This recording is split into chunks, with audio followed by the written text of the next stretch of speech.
এখন বাজে ভোর 5:30। আমি অলমোস্ট সারা রাতে ঘুমাইনি। কেন জানি না, হঠাৎ করে খুব মন খারাপ হচ্ছিল।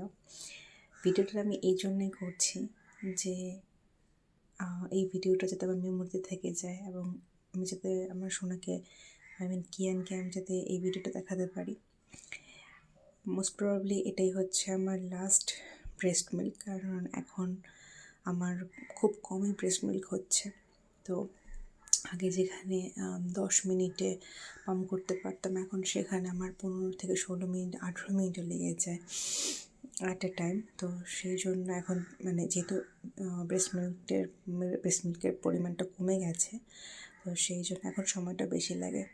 আজকে হচ্ছে 30শে নভেম্বর, আমাদের অ্যানিভার্সারি ডেট। আর আজকে আমি মেবি লাস্ট আজকে আমি ব্রেস্ট পাম্প করেছি। আর আজকে তোমরা দেখতে পাচ্ছ এখানে ব্রেস্ট মিল্কের কোয়ান্টিটি হচ্ছে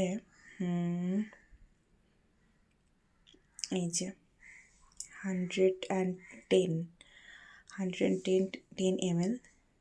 এখন যেখানে আগে আমার বোতল ভর্তি হয়ে যেত, তখন সময় আমাকে ফেলতে হতো ব্রেস্ট মিল্ক।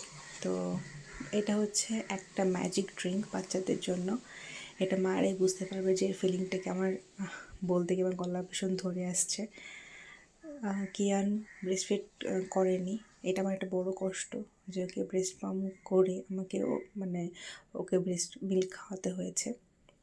আমার খুব ইচ্ছে ছিল যে আমার বেবি ব্রেস্ট ফিড করবে, কিন্তু অনেক কারণে ও ব্রেস্ট ফিড করতে পারেনি, সেগুলো নাই বলি। তো আমি এখন ইমোশনাল হয়ে যাচ্ছি, চোখের অজান্তে আমার চোখ দিয়ে জল বেরিয়ে আসছে। একটা মায়ের জন্য এটা হচ্ছে একটা ভালোবাসা, যেটা সবাই বলে স্যাক্রিফাইস, বাট আমার কাছে এটা একটা ভালোবাসা।